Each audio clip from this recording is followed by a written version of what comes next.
Good morning, and thank you so much for coming at this early hour. My name is Lisa Hilney. I'm the Executive Director of Core Group based in Washington, D.C.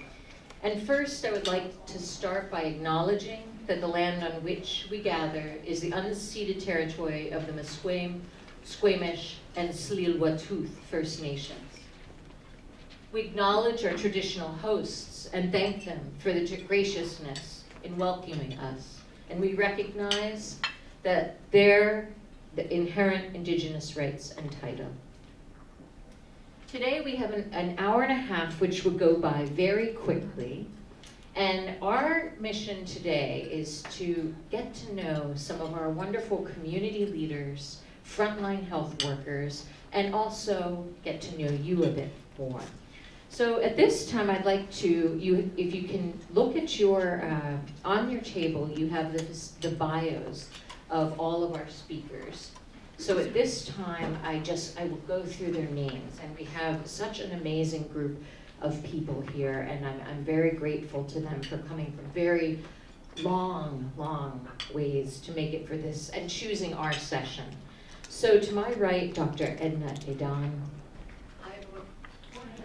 And over right here, Senator Aisha Raza Farooq from Pakistan. We have Dr. Barbara Stilwell. And over here, we're switching. We're going to get to your eyes. Sheikh Tore from Mali.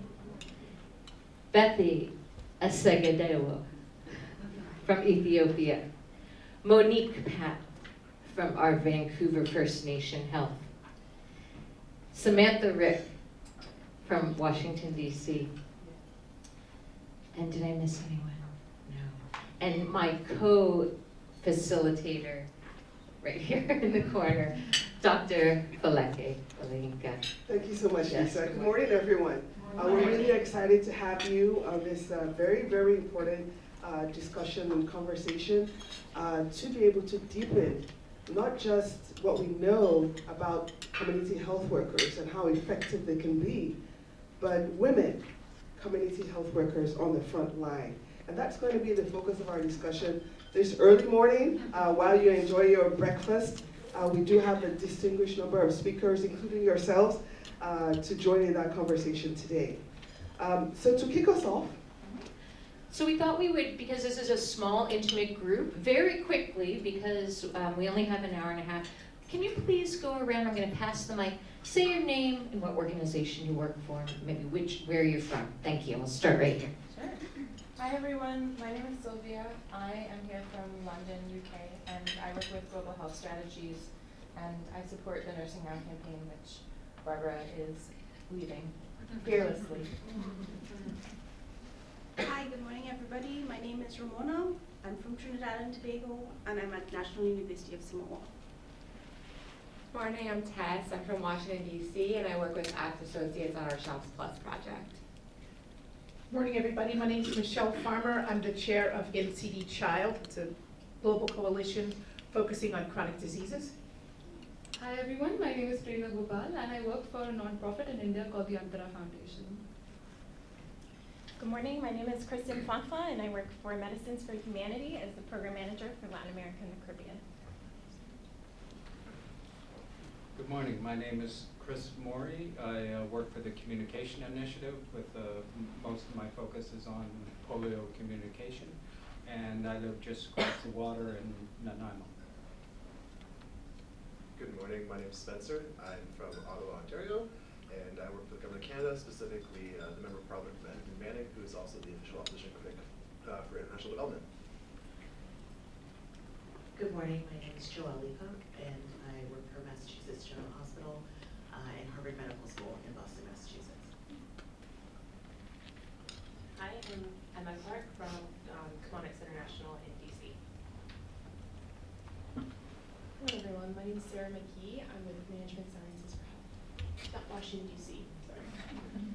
My name is Kathy Romaniki. I'm from Calgary, Alberta. I'm with Planned Canada International Canada, part of their Equality Collective. But I'm a registered nurse and I work in Calgary in hospital.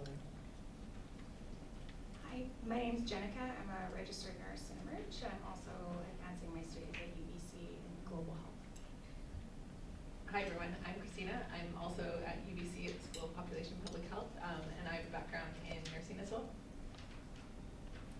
good morning everyone. I'm Daniel Cobos. I work as a health systems researcher at the Swiss Tropical and Public Health Institute in Switzerland.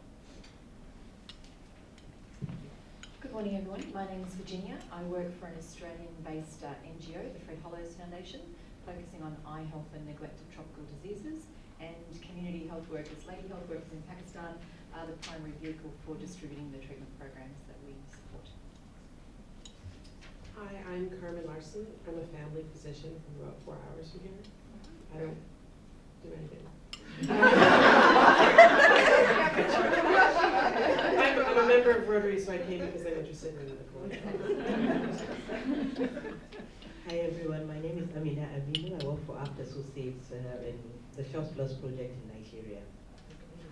Thank you. Good morning, I'm Margaret Nappy. I work with IntraHealth International, based in North Carolina, and I work with Chw over here. Thank you. Sorry. Hi everyone, my name is Maddie Vaughan. I'm from Adara Development based in Sydney, Australia. And we cannot forget our amazing organizing team here. So Hillary. Hi, I'm Hillary Murphy. I'm with MCSP, Maternal Child Survival Program, and I'm on the immunization team. So thank you all for being here. We're really excited about the whole session today. There's been months and months of work, so we're very, very grateful to these wonderful ladies. Hi, Avani Jagaraju from Core Group on the Communications and Knowledge Management team. Thank you all for being here today. Good morning, everyone. I'm Adrienne Tadella. I'm also with the Knowledge Management and Communications team at Core Group. Thank you. And to get us, oops. Thanks, Lisa. Good morning, I'm Laura Henneke. I'm an independent consultant based in North Carolina, and I'm here for a group called Global Health Connectors Advocacy and Policy Group. Thanks. I'm Sandeep Patala. I'm with the Edna Hospital Foundation. I'm based in DC. And how many frontline workers? We heard a couple that identified themselves. How many frontline workers are in the room? We have nurses? Yes. We have physicians? Yes. And then we have all of those that work at the community in other roles. So that will be our purpose today. Hear about those frontline health workers and the women and men that make it possible to have gender inclusion, empowerment, and how does gender inclusion at the front line have an impact on the political will, on economics, on social impact, and on the health of our communities? So at this point, I'm going to turn it over to Falaki to start us with some questions. And thank you again. This is participatory, so after a couple questions with our amazing guests, we're going to go to you. Thanks so much, Lisa. Just to get us started, I'd like to turn to Monique Pat, as well as Bethlehem. And I'd also like to get a quick sense from Samantha in terms of looking at this perspective. One of the things that the themes of this conference has been looking at the agency and the empowerment that comes to each individual. And one of the things we want to elevate in this session is looking at how frontline health workers, particularly women frontline health workers, have been empowered by their work in the communities. We're going to look at two sides, how they've been empowered, their agency, but also how they've empowered others in their communities. There's so many examples in many countries that have really invested in the role of female frontline health workers. We know about the lady health workers in Pakistan. We know about the community health extension workers in Ethiopia, Nepal, India. There's so many. But today we want to hear your perspectives. And to kick us off, we'd like to start with Monique in terms of what ways do you think the frontline community health workers, women, have been empowered in their role? And we can pass that on to Samantha's next to you, and also Bethlehem on this table.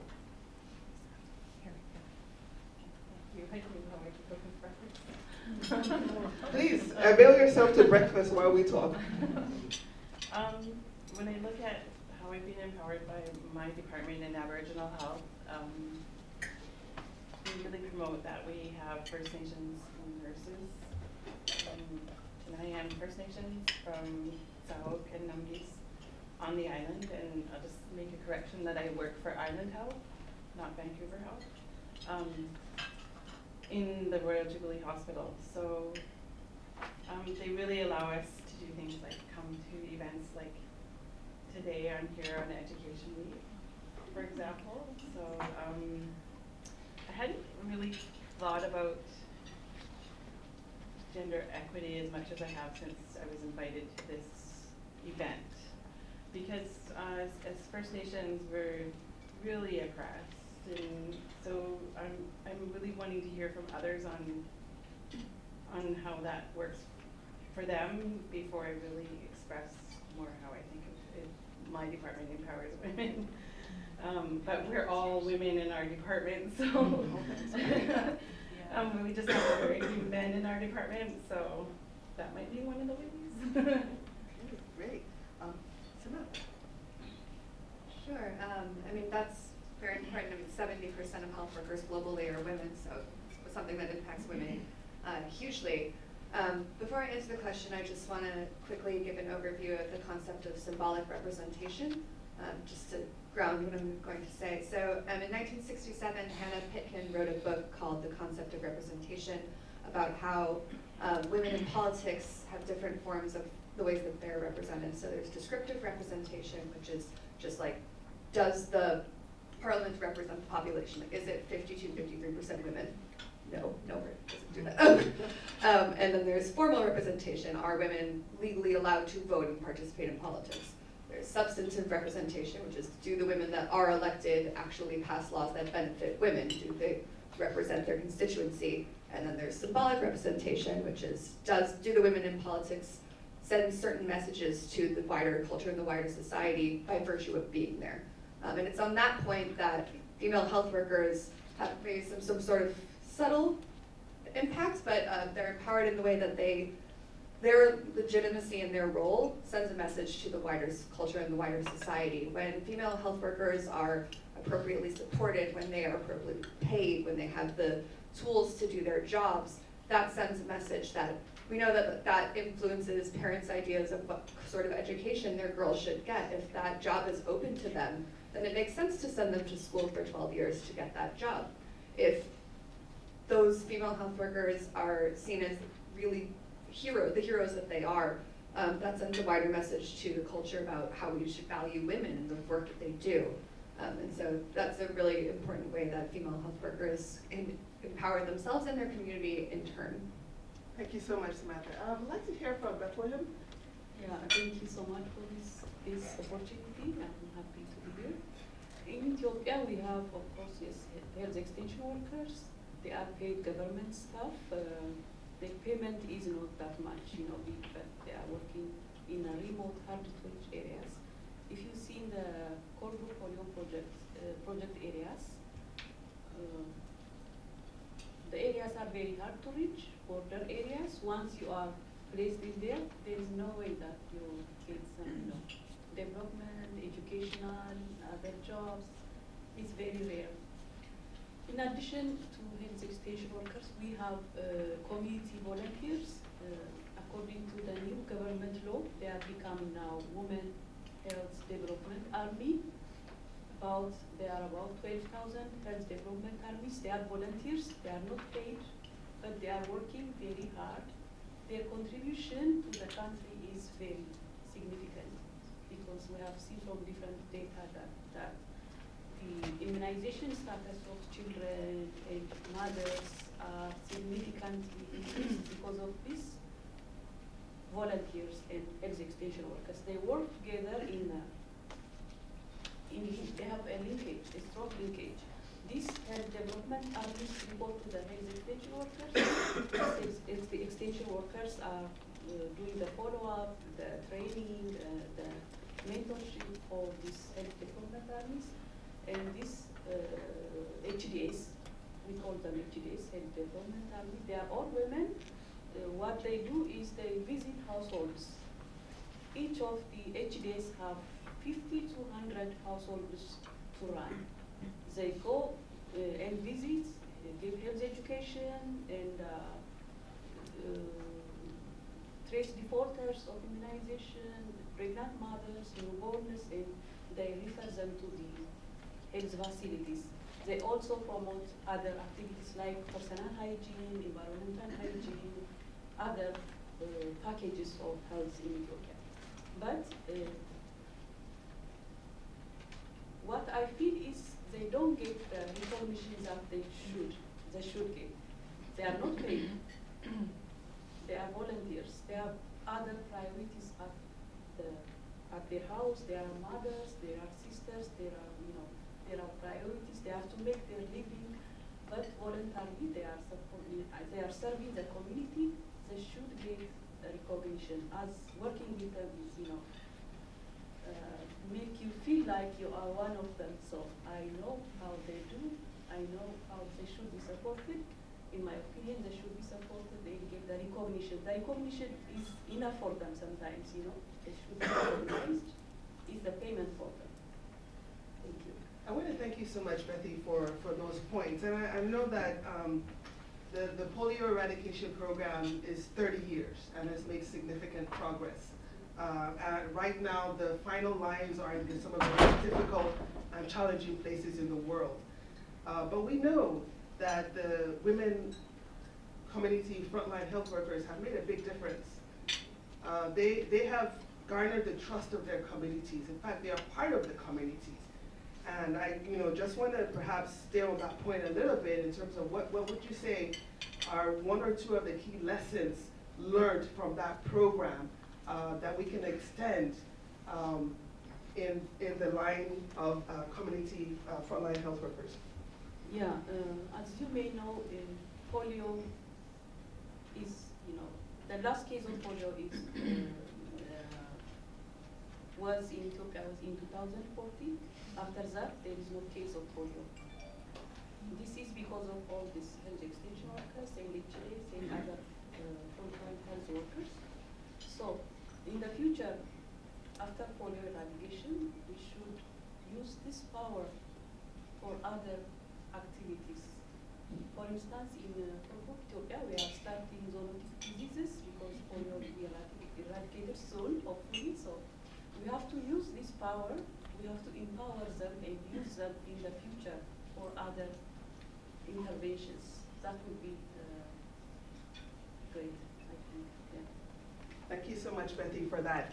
At this point, I'm going to perhaps draw in other experience and example. And I'd like to start with Senator Aisha from Pakistan and also Chw from Mali, and really get your perspectives around, we have the women community health workers, but what has been their role in advancing progress, not just in health, but in development in their communities, and looking at this from a perspective of economic, social returns, as well as norms and practices in the communities in which they live and they serve and deliver services. So I'd like to turn to Honorable Senator Aisha, and then I'm going to pass to Chw. Thank you. It's a pleasure to be here. Thank you for inviting me. Let me just take you back for a moment before I answer specifically your questions to the year 2013 and 14, the worst years of polio eradication in Pakistan's polio history, when the country reported 306 cases, the highest ever in Pakistan. We accounted for more than 90% of the case burden globally. And that is when the program decided that it had to think of non-traditional ways, out-of-the-box solutions to accessing very hard-to-reach areas where the cultural, local, social setting was very conservative. And that's when we introduced community health workers. We needed local workers, we needed females, we needed workers that the communities could trust.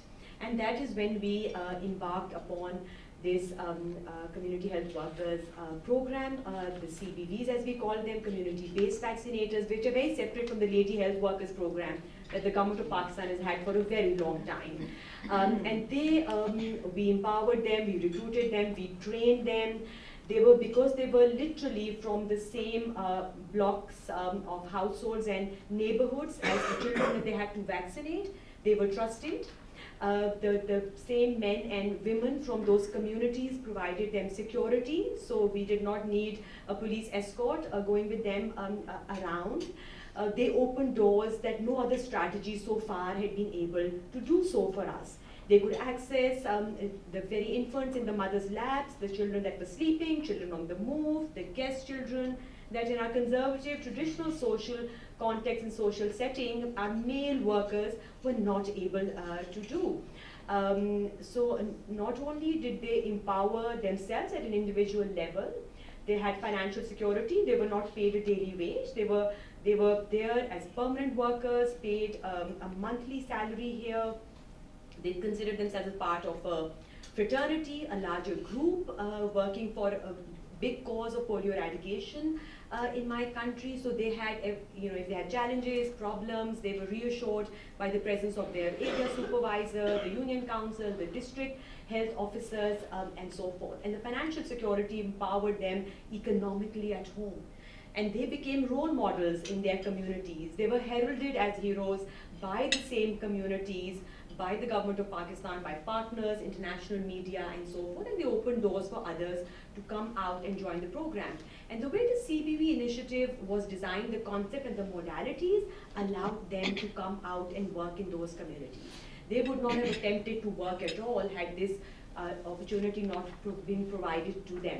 So they belong to a very conservative areas of Balochistan, the Quetta district there, the Karachi, Gadab town, the Peshawar block, where women had not stepped out of their house. And when we introduced this initiative, there was a lot of skepticism here, and people thought this would not work, and then men from those communities will not accept women in such a leading role.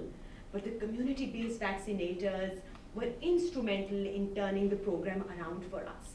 They did for us that nothing in the past had ever worked for us in terms of increasing acceptance rates for us. Our refusals rates reached the lowest ever in Pakistan's polio eradication history. The immunity levels were seen to improve also. So it was a fantastic initiative and intervention that was made in 2014 for the first time. So it's relatively new.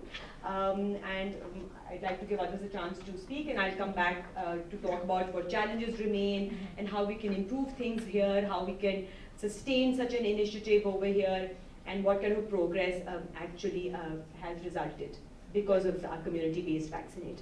Thank you so much, Senator Aisha. Chw, would you like to share your perspective and draw on some of your examples from Mali? Thank you. Thank you for that. Thank you for the call group for inviting me here. I'm not going to speak in French, but I will try English. Yeah, some background about Mali. Mali has maternal mortality very high. Every 3 hours, one mother will die due to the pregnancy or complication of the childbirth.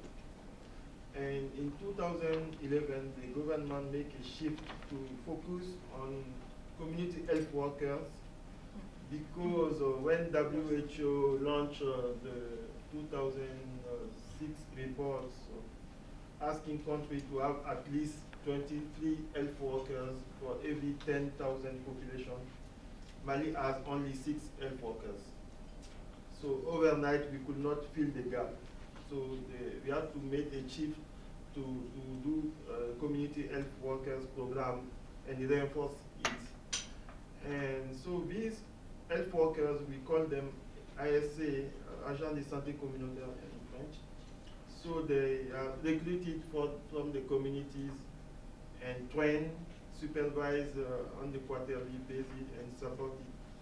And they do door-to-door at community level because the country is huge, and the public transportation in some communities, so they have just once a week transportation during the fair days.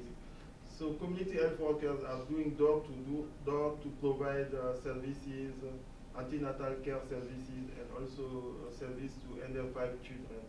So they do treatment after diagnostic, rapid test diagnostic of malaria, pneumonia also, and Jarea. So they also provide family planning method to the family. Recently, Israel worked with the government of Mali for prevention and treatment for fistula. I don't know how are you familiar with fistula program, because fistula is very prevalent in Mali. Every year we have 2,000 new cases of fistula. So they have also isolation of those women and mothers, and so they are rejected from the communities. This is why Untitled work with the government to reinforce the capacity of community health workers to prevent fistula. The first thing they did was to help the community to understand what is fistula, because in our community, low literate, so they think sometimes fistula happen if you had sex outside your marriage to another man. So this is very, very bad. So they make some sensitization and recruit fistula cases to refer them to the hospital. And during the hospital time, so they are supported to them in terms of psychosocial support, because some of them are living with fistula for 5 years, 10 years, isolated from their community, and the community health workers are helping them. Most of our community health workers are women, 80% of them are women, and they are very sensitized to help their other women in their community. And after the treatment, which is very interesting, the reintegration part, because they will stay at the hospital for 2 or 3 months, and when they got the final surgery, they receive a training, a business training, because all effect of fistula is about economic power, because in our community, women can't decide themselves to go to the hospital. They have to rely on the husband to make a decision, because sometimes they don't have money to pay for the transportation of the drug. How to empower those women to be agent of change and start a new business. So we offer a week training to start a new business and to be together using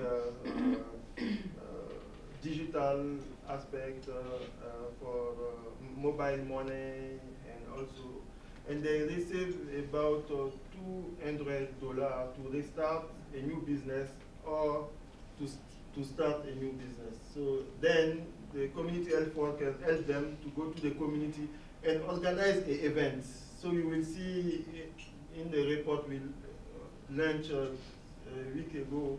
So the report is there at the front. So these are the kind of event where community health workers come with the former fistula clear to say, so this lady is ill. She's not a sorcerer. She's not anything wrong. It was about teenager marriage. You have to end teenager marriage, because if you are teenager, you have pregnancy, you need to have strong antenatal care and deliver at the hospital to have C-section. Thank you so much, Sheikh. I think you made several important points. The horror and the stigma associated with fistula is really very much underestimated, because oftentimes these women are stigmatized and excluded from their own communities. And this is something that is related to prolonged, obstructive, difficult childbirth, often in girls that are too young to be married in the first place. So thank you for raising this and the role that the frontline health workers have been playing in the treatment, care, reintegration, as well as in the agency. You made a point around taking permission from their husbands before again. I saw a couple of frowns like, Well, I think this whole conversation is about the agency and how we can use multiple approaches to actually elevate and strengthen that agency of each individual. At this point, let me encourage you, please help yourself to more breakfast. It's right behind you. Feel free to grab some more, and I'm going to hand over to my co-moderator at this point, Lisa. And so we want to also hear your voices. So we've been hearing about the economic impact of frontline health workers at the frontline army in Ethiopia that aren't getting paid. We're hearing about economic and social impact of frontline health workers and how it might have on their families and themselves, but still they're there in the community doing the work. In your work, how, and in your opinion, or if you would like to ask a question so far, how can we elevate female frontline health workers' voice as well as them in society? Is it, yeah, and please, if you can introduce yourself again. Hi, I'm Daniel from Swiss Tropical and Public Health Institute. For me, the question is not, it's a good question, how can we elevate the voices? But for me, it's who is listening. Because when I go to countries and you have to attend a meeting with community health workers, 80% are women. If you attend the next day another meeting with directors of health centers, it's like 37, 70 male, 30 female. If you go up to the district level, it's probably 20, 80, and if you go to the ministry, then no one is there. So for me, the main problem of this group that I think is amazing, the work that they are doing, is that no one is listening at any level of the system. And until they are represented at the different layers of the health system, they will not be listened. They can elevate the voice as much as they want. But and then when you go to the community, the traditional, the authority is a male, the religious leader is a male, everyone that has some power is a male. So, and they see this group of community health workers are, yeah, these women that are doing a fantastic job, but we don't need to pay them. Yeah, that's not sustainable. So for me, it's, and also the other part is that there are not community health workers at decision-making places. So the person representing community health workers in the Ministry of Health is a nurse or a doctor. They don't have a clue about what a community health worker looks like. Thank you, Daniel. And I think it's all of our responsibility in the room also, with next year being the year of the nurse and the midwife declared by WHO, that we're going to take this and work with the governments, and not only the global level, but at the local level also, at the country level. WHO just released its new CHW guidelines, and there was a long process of consultation, but now they're sort of not really sure where to go with it in terms of implementing, and so that will be an interesting process. So we'll see where that goes, and hopefully everyone in this room will be part of the advocacy piece. Yes, thank you. Hi, my name is Amina again. I work with APT Associates in Nigeria. This is a very exciting session for me because I directly work with community health workers in Nigeria. So as part of our project, Nigeria as a whole, let me just give that background, that we have a cadre called community health extension workers that are supposed to be working 75% or 70% in the communities. But what we realize is that they're actually now facility-based, because in those rural areas, you don't even have midwives or nurses in those primary healthcare facilities. So what we ended up doing is they're now engaged by the government to work within the facilities. So there's that gap in terms of going to the communities. They don't even have that leverage to be in the community per se, but the facilities are within the communities. So what we did is, as a country, we did a task shifting, task sharing policy. So that really helped them to, because we all realized that they're doing it, services anyway. Women are receiving services from them, giving birth with them and all, and their training is not really targeted to do those services. So what we did was to help with that task shifting, task sharing policy. All partners and the government came together, and now they have been empowered to do much more. So it means that at their pre-service training, they also have to do more, because you can't expect someone to do tasks that they have not had those training in pre-service. But what we do now, most of the programs, let me use ShopSplus as an example, we actually conduct in-service trainings now, and they're so intense because when you start, you realize that the basic knowledge is really lacking. So you have to really put them out for about 2 weeks to really train them, basic training on anything. Specifically, we do family planning, but we have also done a lot of life-saving skills for emergency obstetric care. So I'm just saying that, the first is policy. just as he said, who is listening? When the governments understand that they need that support, the policy backing, that also helps. Then the second is also building their capacity and, you know, making sure they're doing what they need to do, and mentoring as well, supporting them going to the field. Thank you. Thank you very much for that comment. Any last comments or questions here in the audience before we move on? Double-fisted here. All right. So our next questions will be for Dr. Edna, as well as Barbara and Sam. And when we're looking at progress in the community and progress for the community work that many of these female frontline health workers do, how are we measuring that? What does progress look like? Are there milestones? You've done amazing things in Somaliland over the years, and so we'd love to hear what progress means to you. Well, I'm going to stand up because I'm short. And I think better on my feet. Thank you also very much for inviting me and sharing this experience with you from Somaliland.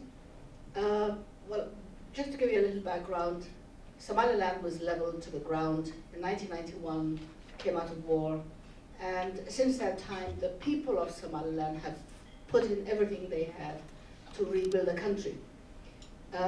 In those days, I was working for the World Health Organization. I was a WHO regional nursing advisor on this and that, and later UN diplomat. And when I retired in 1997, I just recycled my whole life. Went home and built a hospital. I'm a nurse, I'm a midwife. That's what I've been doing all my life, and that's what my country needed most. And I felt that this is an area I could do something about, so I built a hospital.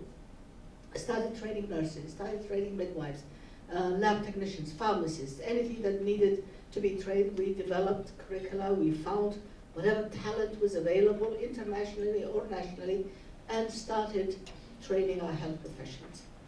We inherited a country that had 17 medical doctors, 4 million, a country that was as big as England and Wales combined. And those 17 doctors were mainly in Hargeisa and Burao, and a couple in Boroma, and maybe one in Boroma. We needed to reach the people who were living in areas where doctors could not work, because doctors need hospitals, doctors need facilities that help them to diagnose and treat and analyze and operate and do surgery and sterilize and electricity and water, the things that doctors need, hospitals need. So when these are not available, you need to be creative and say, how can I reach that woman up on the hill? How can I reach that child who's got a fracture in that valley, in that farm? And in addition to training the traditional medical students, the doctors, we needed a quick fix. Something that takes less than 7 or 8 years.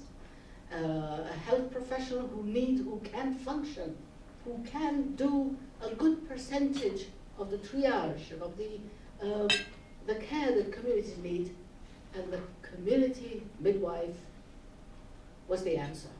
And I need to give credit to Pakistan, because when I was WHO in the regional office, one of the countries I was very impressed with the work that the lady health workers were doing, was Pakistan. Another country that had also found a way to deal with the people who was in such a vast area was in the Sudan. And they had village health workers. So a combination of what others had done, and with the resources that we had, and the needs of our people, we developed a curriculum that contained all the elements that we felt would prepare this young woman, an 18-year-old girl who had at least completed a secondary school education, to be sufficiently equipped with skills and knowledge to be able to respond to the needs of their community. How do we make them sustainable? Of course, once we train them, the government employs them. The Ministry of Health, the central government employs them, and then we also have regional and district representation and municipalities. And we've made it the responsibility of the local governments to provide this young woman with accommodation and to subsidize part of her salary. The girls we train, we recruit from the areas where they will be working. So we would look at the map of Somaliland, which is boat-shaped. It's in the Horn of Africa, by the way, and it's between Djibouti and Somalia. And we say, now, who do we have working in that area? Nobody. Well, get 5 from there and train them and then send them back. They go back to the communities they were from. They're known, their cousins, their neighbors, their sons, their daughters of known people. And when they do return after training, we get a commitment from the local community itself. So that when this young woman, after her training and her return to the community, identifies a problem that needs to be solved, that needs a woman who needs to be transported, that you, community, will you be there to support her? Will you be able to transport that patient for her? When she wakes you up at 2 o'clock in the morning and you're asleep and you're cold and it's raining, she discovered a problem that needs immediate action. Are you, gentlemen, big turban, big beard, big authority, are you ready to support that woman, this young woman, when there is an emergency? Because if you don't, I cannot do the training for you in this village. I will have to do this training in the next village, where the community is more supportive, where there is better response there. So are you going to be as efficient and as responsive as the village people in the other village? So this is how we get them to get the support of the community, and we train them to not only deliver women, do prenatal care, but also do a lot of immunization, a lot of environment, sanitation, school health. We have a very, very energetic school health program in Somaliland. And the people who do this work, mainly, not only public health officers, but also the community midwives themselves, because they're known, they're trusted, and they are so dynamic in what they do, because the more they do, the more they realize that they can do. So there's a need for continuing education with them, and we set ourselves a target of training 1,000 midwives for Somaliland. Everybody thought we were crazy, we couldn't do it. Come on, Somaliland, a country that's not even known, is aiming to train 1,000? They're talking through their hat. Well, last October, we reached our target of 1,008 midwives.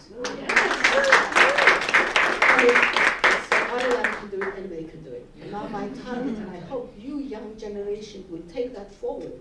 If we want to address the problem of maternal mortality and child health in our continent of Africa, we need 1 million community health workers, community midwives, similar to the ones we have in Somaliland. That is how we will save lives. That's how we will be able to reduce maternal mortality. The proof of the pudding is, in the hospital where we receive a lot of complicated cases, we were getting a lot of patients with fistulas. We were getting a lot of women with obstructed labor. We were getting a lot of women who had, we had a very high maternal mortality. Now we have to announce, we have to make calls on the radio to invite women who have a fistula. And maybe once a month or once every 2 months, we will find a woman that has an obstetrical fistula that needs to be fixed. We do it free of charge anyway. And that's the proof of the pudding. We don't, maternal mortality, we've delivered 25,000 patients in the hospital. And over those 17 years that the hospital has been there, we have lost 67 women.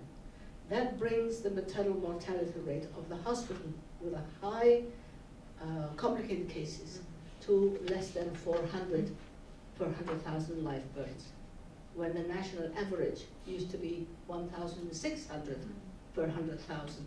So it's almost a fifth of the maternal mortality. But there's still a lot of work that needs to be done. We're still not where we wish to be, but we're in the right direction. And it can be copied, it can be improved, it needs to be improved, it needs to be studied. And I would like to also recognize the young lady over there, Emma. who is there doing a great research that's about to be published to see the unmet needs in surgery, in pediatric surgery. A young woman who did 3 months of her life work like 10 wild horses. And we need young blood like that, young people like that, dynamic, educated, energetic young people. So that's the experience of Somaliland. I'm happy to share more with any of you. I don't want to take up the time, but thank you for this opportunity. Thank you so much. And you've done amazing things to reduce female genital mutilation also. You know, it's unbelievably because of your training curriculum and your refusal to accept any midwife that would do FGM. So, Anybody that's interested, you can have oh, and yes, please, afterwards. So we're going to go, thank you very much for that. And we're going to go to Barbara right now. So Barbara, you're the Executive Director of Nursing Now, in probably one of the most exciting times for nursing and midwifery globally. And so how are we going to measure progress and success, and what are the milestones looking like? And we need another.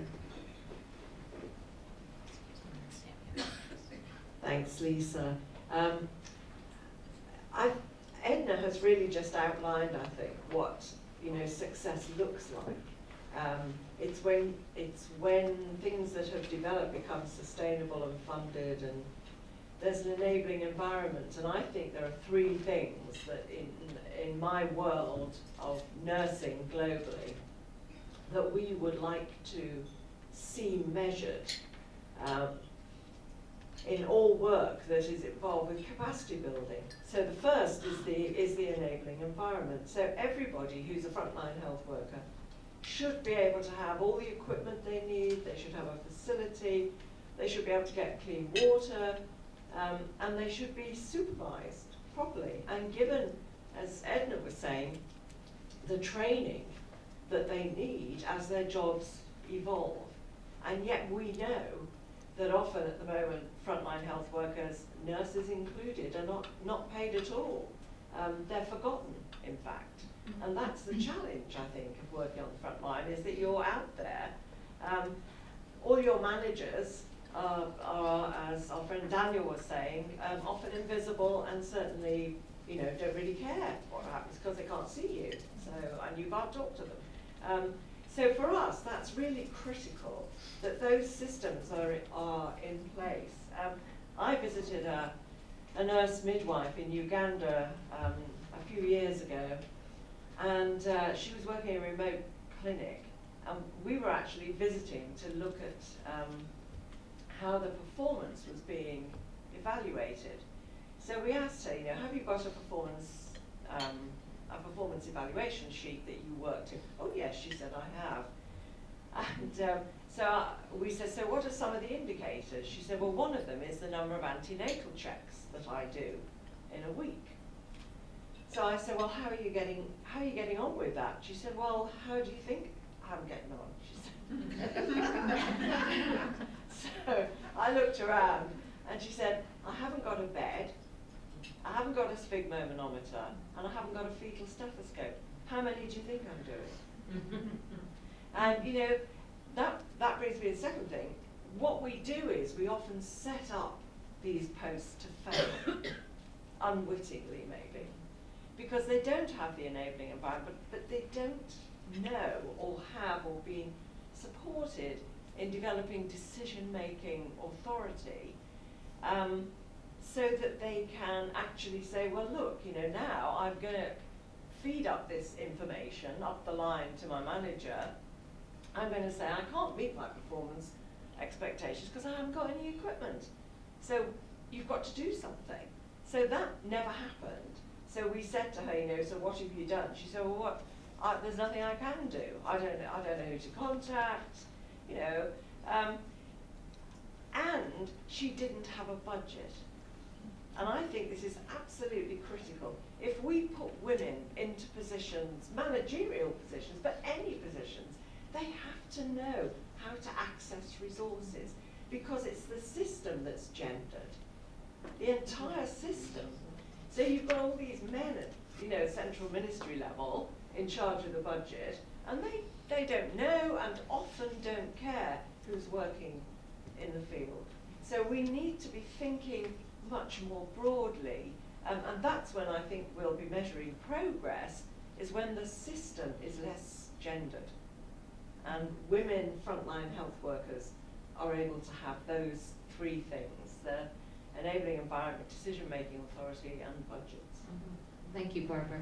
I'm very hopeful that the political will of WHO making it the year of the nurse and midwifery, and then also the Nursing Now campaign, can gather that momentum and for supplies and budgets and training and these basic needs that we need for women to and frontline health workers to deliver care and save lives ultimately. Sam, I'm going to turn it over to you. What are your thoughts on this progress and milestone question? Yeah, let me just follow Edna and Barbara, no big deal. So, my answer to this question, I think I'm going to be a little bit ambitious and piggyback off one of my favorite quotes from Ruth Bader Ginsburg, who's one of the Supreme Court justices in the US. When she was asked, like, when will you stop talking about how many women you want in the Supreme Court, when will you be happy? And she was just like, when there are 9, which is the total number of justices in the Supreme Court. So, just 2 examples.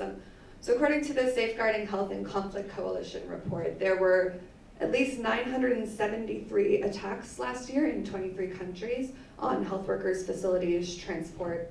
And many of those attacks documented include violence against women. There were women injured, women killed, women kidnapped. For example, on March 1st in Nigeria, 2 female midwives were kidnapped, Saifura Husseini Ahmed Korsa and Hawa Liman, both of whom were killed within the month. In Myanmar, the army detained 6 female medics from the Ta'ang National Liberation Army who had accused the military of killing prisoners in war. Their bodies were discovered dumped in a forest. I'll consider it progress when those numbers are 0. Tomorrow, along with Nursing Now, we're releasing a report on gender-related barriers to nurse leadership. Just like that. Really good. So I'm not going to spoil it for you because it comes out tomorrow, but I'll just cite 2 of the many statistics that are included. Of our 2,537 respondents from 117 countries, 57% said that female nurses are more likely to face not being seen as a leader compared to 33% of male nurses. And 65% of the respondents said that the exclusion from consideration for leadership based on pregnancy, maternity, and family responsibilities was an important barrier to achieving leadership. And I'll consider it progress when those numbers are 0. So just 2 examples. Thank you. And I'm glad you brought up these difficult areas where people are kidnapped and there are war zones. And I think it's a perfect segue into our next question in terms of some of the challenges that might be faced in Ethiopia or Pakistan or even here with the First Nations. We know the genocide report was released, and we're talking about women disappearing and women getting killed. And so at this point, I'm going to ask the Honorable Senator Aisha and then Bethy and then Monique to comment on what are the challenges that the female health workers are facing and how do we really solve, what are some of these strategies that we can do to solve them in your experience? So thank you very much, Honorable Senator. Thank you, and that's a very relevant question, especially for Pakistan, where polio vaccinators, not just females, but polio vaccinators in general, health workers, were made targeted consistently in post 2012. They were when these workers would visit homes, and this is typically female workers. They were abused, not treated properly. They were forced to go away. Sometimes their purses were snatched. They were abused. So Pakistan saw a fair share of such threats and violence targeted towards health workers in general and specifically female health workers. But we saw a great improvement over the last couple of years because of an improved law and order situation, because we worked very closely with our Ministry of Interior, with our law enforcement agencies, the Pakistan Army, which saw polio eradication as a national movement, a national cause, and made sure that all steps were taken to give our polio vaccinators that security, those security personnel to go along with them, and that has seen a decrease in the number of attacks to our polio workers. When it comes to how they were treated, and there was abuse that we saw there, engendered abuse, that's where we worked very closely with the communication side of the program to build trust around the vaccinators, to build respect, to place our female vaccinators at the center of the program. And I've heard participants talk about the kind of empowerment or leverage they have. In Pakistan, our female community vaccinators have a lot of leverage. I mean, they're the ones who brought the country from 306 cases back in 2014 to just 8, our lowest ever in the year 2017. And we talk about it openly. I mean, I don't just say it, I believe it, I know that's exactly how it happened. It's the female vaccinators who brought us access to these unvaccinated, persistently missed children in the very, very hard communities, the very traditional conservative communities, and Pakistan realizes that, Pakistan appreciates that, and we herald our polio vaccinators as heroes as a result. And in doing so, we talked about symbolic recognition only. We cannot go to each and every one of those 25,000 plus female community-based vaccinators that we have. But yes, every award that is given to polio work is dedicated to our female vaccinators. And as much as possible, we draw them out and we make examples of them in recognizing them, and that appreciation helps. And there are numerous stories of the bravery, the resilience, the courage of the female vaccinators, where despite all these challenges, they trek the length and breadth of my country. They've seen security challenges, there are climatic issues, there are challenges of terrain where you have to go through narrow mountains, deserts, there are all kinds of geographical topography back home, and yet knock on each and every door of Pakistan and they vaccinate 34 million plus children below 5 years of age. So yes, there are challenges in small pockets of security that still remain. There are pockets of refusals where we're working on their capacity building, training someone talked about to empower them even more, to make them more confident, so that when they knock at your door and there are questions or there are refusals, whether there are misperceptions, you know, Pakistan's seen in recent past a fair share of social media campaign against polio, against vaccination in general, and it's our frontline force, the foot soldiers, who really have to deal with it the most, not people sitting in the offices and strategizing. So it's training that's required to empower them even more, to give them that self-esteem, self-confidence. But I'm very confident that the way the polio program has utilized our very, very brave female workforce, it's actually helping them reach out. They want more and more of such female from communities, traditional conservative communities, want to come out, want to help in health delivery. And I hope the government of Pakistan can use these community-based vaccinators and other health interventions, integrate that with routine immunization to help maternal and child health, and so many other things that we can do in the health delivery system. Thank you very much. A quick question, and then we'll go to Bethy. Go ahead, Michelle. Yes, thank you all so much. This has really been an inspiration. And I think it's so important for us to highlight the important role of women as frontline health workers. But as I'm thinking about the different comments that were made in the room, I think about the comment that was made initially about the need to consider the challenges for women. I also am thinking about what Dr. Edna brought up, which was so important. Achieving these targets also included a role for the men in your country. That this is why I'm asking about this partnership.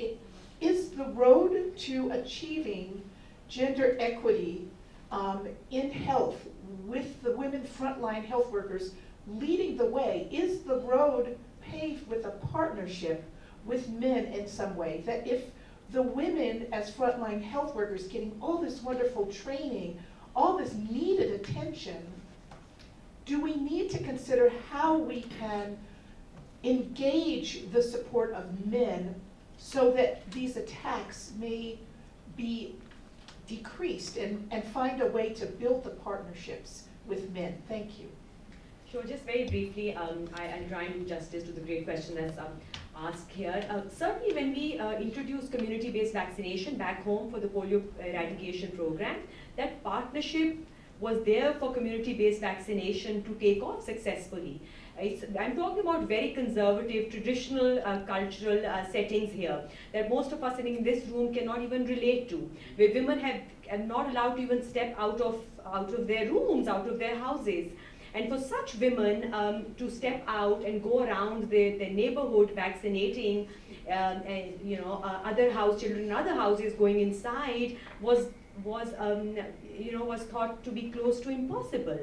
And it is the men, whether it's the father, the brothers, the sons, who actually partnered with their women, supported them, they protect them, they support them, they encourage them, they appreciate them. That's the only reason that it's successful. Because it's not about going out once, it's going out every day. These women are mapping their household, children in the household, they're looking at the pregnant women, when the newborns come, and we have a huge cohort of newborns coming, born every day in Pakistan. So yes, that partnership is important for this to be sustainable. Otherwise, there'll be resentment, there'll be frustration, there'll be anger at home, in communities, and I think it's absolutely true when you talk about gender equity and gender equality, that partnership has to be built, but women's got to take the first step. You've got to stand up for your rights, and I think that's what the brave community workers in Pakistan are doing. And I think that it's a tsunami, so they just started out. I don't think we can stop them, and we shouldn't. And we should expand and scale up this work that has started in the reservoir areas of Pakistan. It is expensive because we want to pay them well. It's great and very difficult work that they're doing. But I hope the government can come forward. We're a country with funds, we're competing for funds with different needs and requirements, like I think most other countries, developing countries are. But it is, I think, an initiative that should be used positively in other fields also. Thank you so much. Now, Bethy, in Ethiopia, I'm wondering if you can share some of the challenges that you're going through, and what are some of the strategies to solve these issues?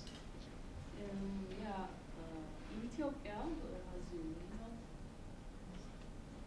but recently there are no war, but before that there was, conflicts, big one.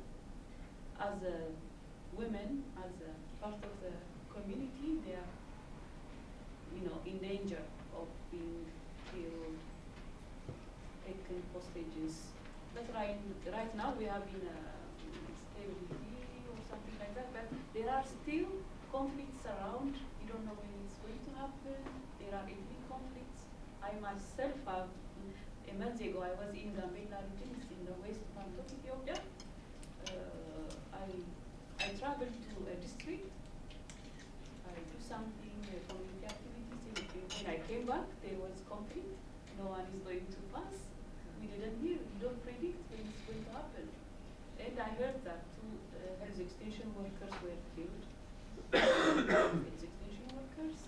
So we have these kinds of problems, but the strategy, you can't do any strategy for things like this, but we are trying to do the best in that. What we do is we check before we go to the field, before everyone plan to go to the field, we have to check any security issues going on around. That's the best we can do. Otherwise, you don't know when it's going to happen. And the other point is in Ethiopia, there is no refusal. The problem is people in rural areas, in pastoralist areas, have no information about immunization. It's not refusal, but lack of information have created problems for health extension workers and engineers to do their activities. But we are trying to do our best to using community-based institutions to create the awareness, for instance, of religious leaders. We work them every time, and other tea, coffee groups of women. We in Gambela region. Through them, we address the community, we create the awareness, and they accept, there is no problem with refusal in Ethiopia. So far, the activities of the extension workers is smooth because we are reaching these religious leaders, very effective one, and relatively they are in a good position regarding this issue. Thank you, Bethy. So going back to the idea of partnership, whether it be a religious leader or members in the community, I know that going back to the infrastructure comment by Senator Aisha, Ethiopia has started using that polio infrastructure to look at other diseases such as the Global Health Security Agenda, and they've always been working with newborns and post-birth. So kudos to you for using that 30 years of experience and now all those motivated people that have those relationships in the community to transfer skills on other diseases. I'm going back to Monique. Now, Monique, you mentioned that all of the health workers are women and they're First Nation nurses. You promote that, but they're You not. promote them, but you try. And can you talk to us and let us know, for those of us that don't know much about the First Nation clinics, and what are some of the challenges you face on a day-to-day basis? And you can stand if you want. And are there certain strategies that you've seen that are successful for addressing those? Well, I'm going to have to start somewhere else than the question. I'm sorry, earlier I didn't really answer questions for my community. I work for a large hospital, and there's 7 floors and 2 towers, and I'm the only person being the advocate for the whole hospital for Indigenous people when they come into the hospital.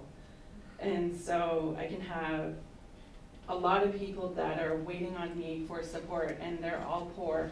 The poorest of the poor and the saddest of the sad is what I always say. My job is, I believe in my work.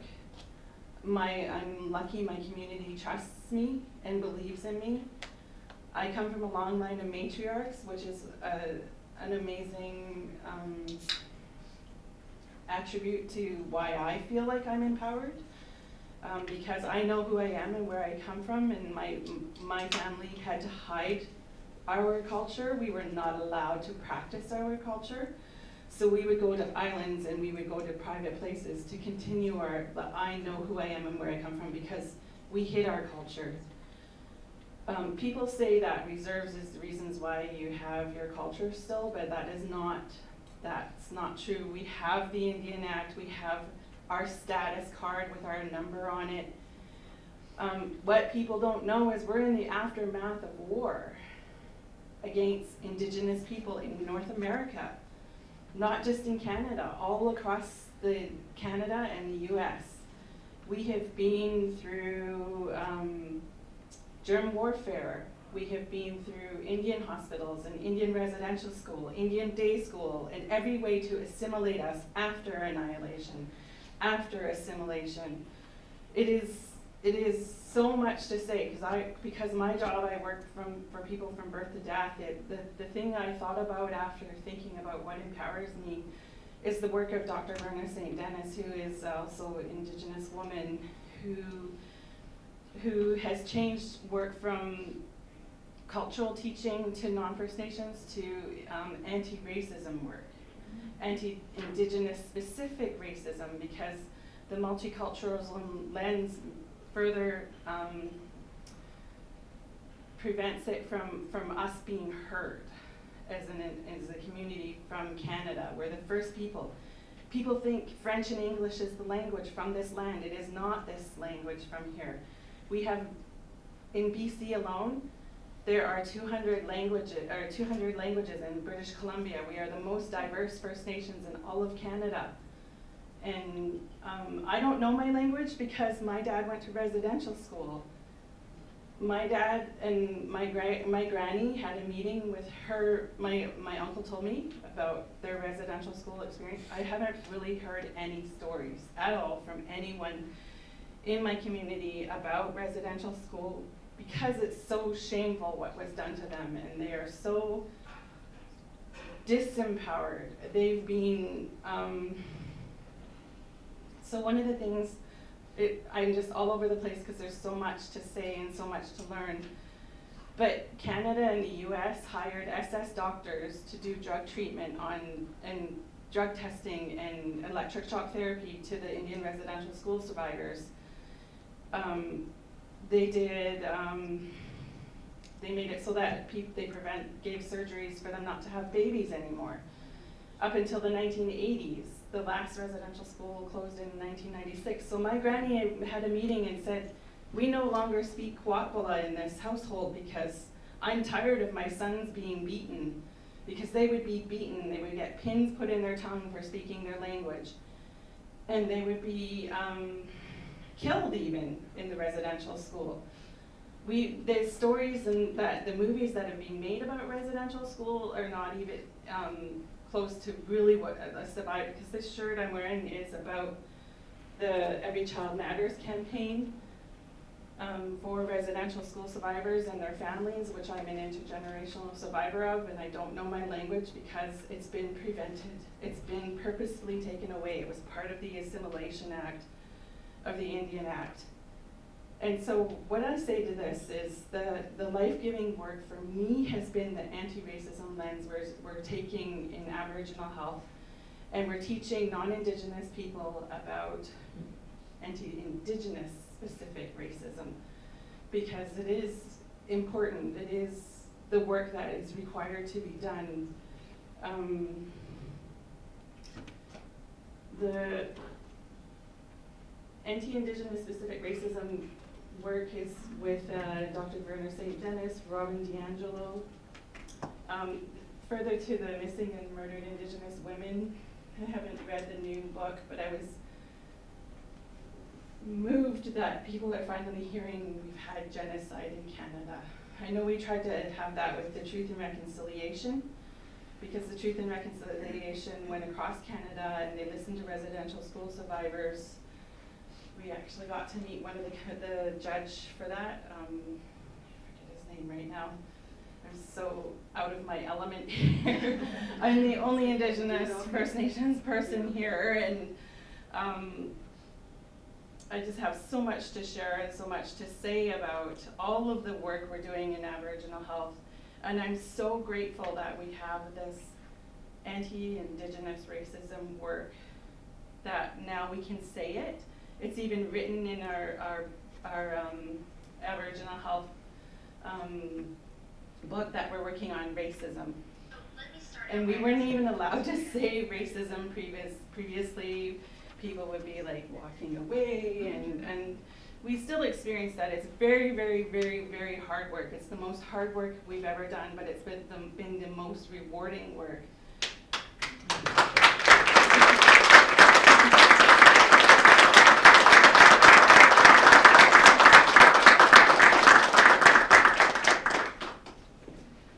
You don't have to stop. I can give you a couple of minutes. I mean, your story, your pain, your dedication, you being the only frontline health worker for this entire community, the responsibility.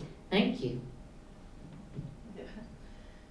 Yeah, just a little emotional. My mom passed away. Emotions are good. Yeah, Yes. this year in October, and it was sudden. And I was imagining that she was here with me, and I would have. She was an elected band chief, and of course she's the matriarch, and so I sure miss her. But because of her, I'm able to do this kind of work. Yeah. Thank you so much.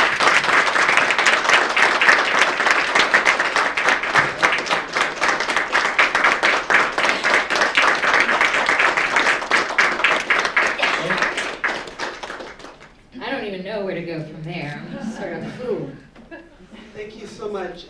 This has been an amazing interactive session. Just before we round up, thank you so much, Monique, for sharing that with us. Just before we wrap up, I'd like to perhaps turn back to the audience today and ask, what would be your key recommendations? What should we scale going out of this room? The whole conference has been about change of power and gender equality, and I'm really fired up here.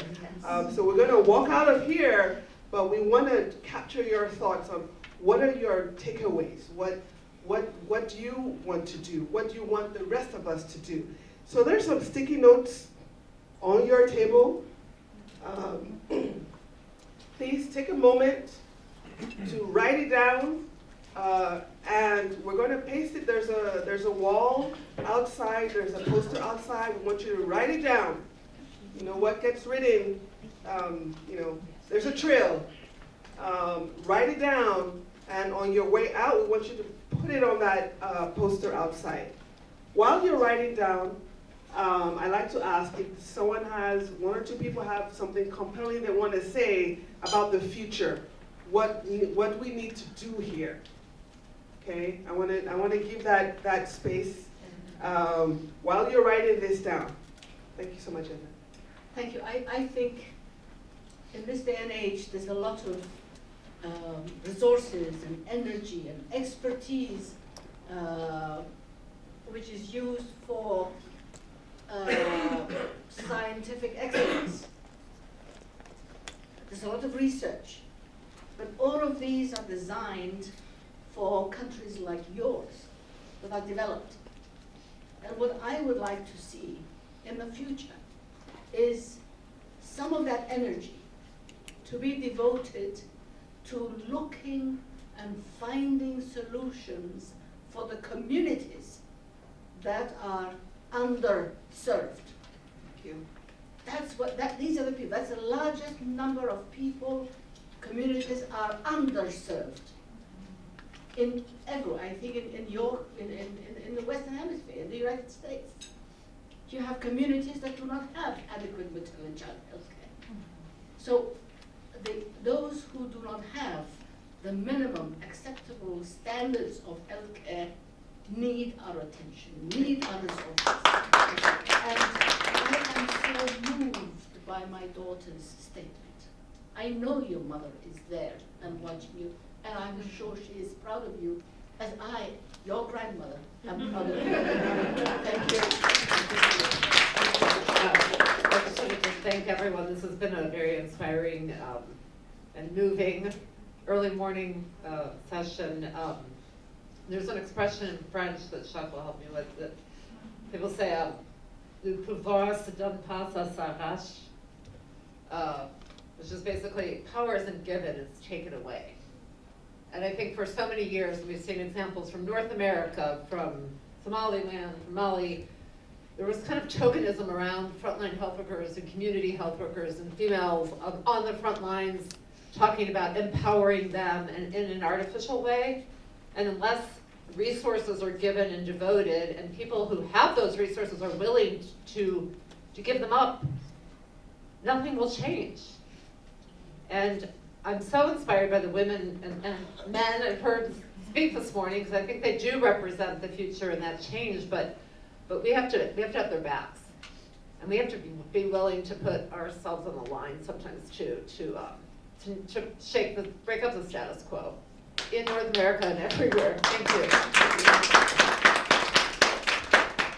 Hi. I think one of the things that I've been thinking about is not just what we do now and today, but what we do in the future looking ahead. I'm a nurse midwife and I'm a practicing clinician. And one of the things that I find really important is talking to younger generations. So my specialty is immigrant and refugee health within my state. And I think my clinic staff probably hates me, but every visit I carve out a few minutes just to ask the women that I'm working with what their hopes and dreams are, what their goals are, what they're working towards, because women have ideas, they have dreams, they know where they're going, but they don't always have somebody to convey that to who can validate them, and we are all in a position to do that. So I think that we also need to remember that there has to be time to develop the goals and dreams of the women coming after us, especially when you are working within a community and you have an opportunity to mentor somebody who can go back to their community and do the same work. Thank you so much. At this point, I'm going to give an opportunity opportunity to some of our guest speakers today to just spend 1 minute to reflect on what is your big recommendation coming out of this discourse this morning. Samantha, you have the mic, so you go first. So I do just want to make it clear that women health workers are getting a lot of attention right now and a lot of special training and special recognition, but that's not women getting something that men don't get. That's women getting something that men have been getting the entire time. So it's redressing that wrong. I mean, women are 70% of the health workforce and make up 25% of the leadership positions. That is ridiculous. That's clear that men are being shuttled to the top. And so we've done a lot of work on promoting women in science and technology and promoting women's leadership skills and making sure that they do the same things that men do. But that doesn't go far enough either. What we need to do is make sure that men also do what women do. Care work is extremely important, and it's not something that women are getting because it's a lower status thing. It is a high status thing, and we need to see more male nurses. We need to see more male activists for fistulas. We need to see more men in global health events in the audience, not just on the panels. We need to see more men working for things like pregnancy, working in care work, working as preschool teachers. Those need to be 50-50. If we just do what can women do to be more like men and have the male positions, that's not going to fix anything. Thank you so much. I'm going to just point to Chw. You've got the mic. Please, Chw.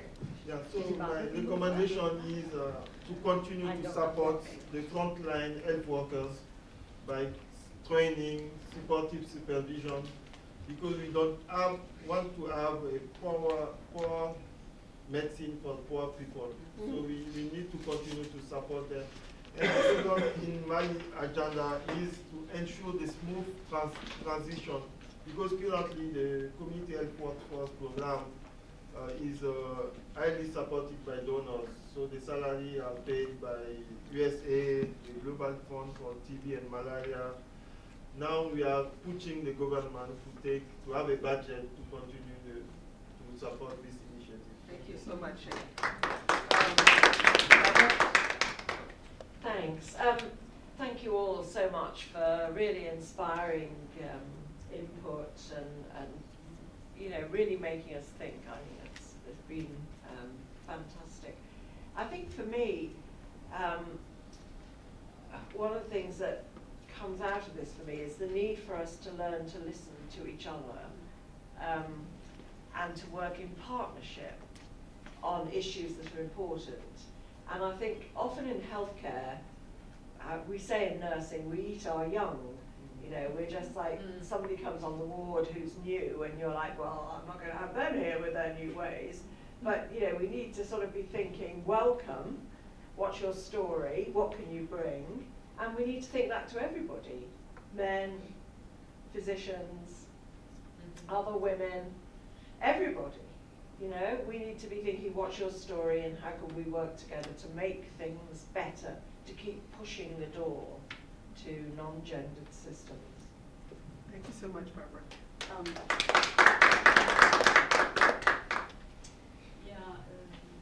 In Ethiopia, as you know, 50% of ministers are become women, and the president of Ethiopia is also women, which is But my fear is that shouldn't be only symbolic. It must be practical. And this empowerment should go down to the grassroots level, and all women at the ground level should be, empowered. Thank you.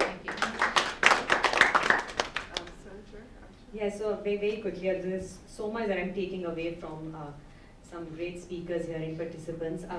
I think we need to invest and empower in our local female vaccinators, support them as much as possible. And I think all women who are in leadership roles sitting here need to open doors for other women so that it leads to more doors opening as a result of that. And let's treat our female workers not for just the work they do or the progress in lower polio cases, for example, they bring as a result, but also for the human beings that they are, and listen to them, their concerns, their issues, so that we can design systems that enable them to work even better, to make them happier, motivated workers out there. Thank you.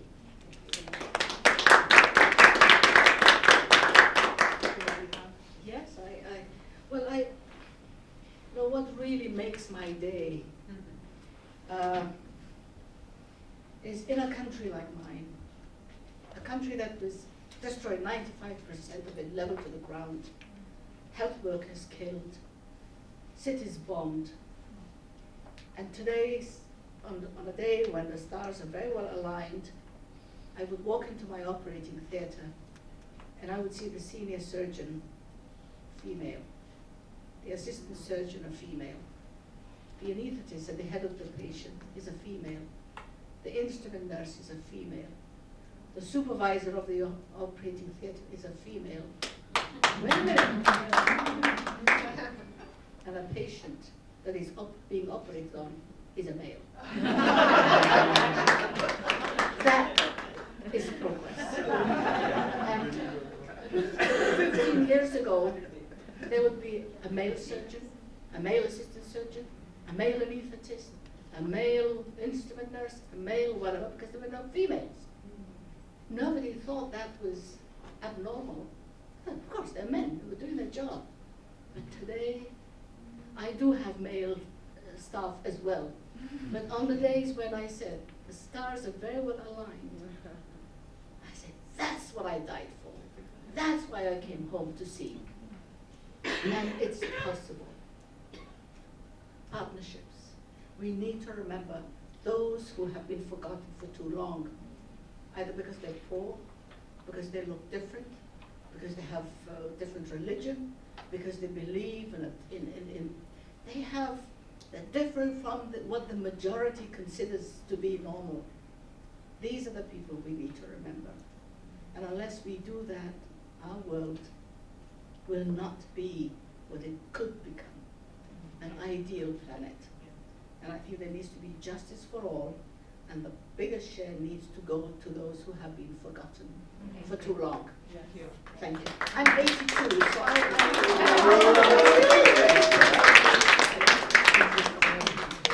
Monique, you have the last word.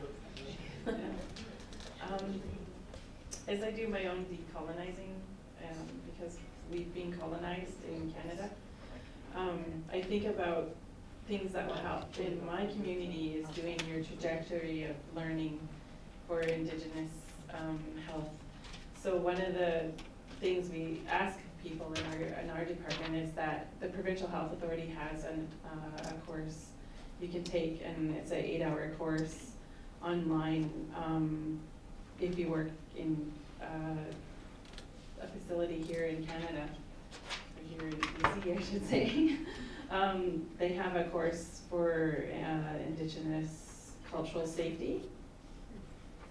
And then there are other courses that you can take on your trajectory of learning, because it's a long learning, it's a lifelong learning, and it's not something you can just learn in 2 hours.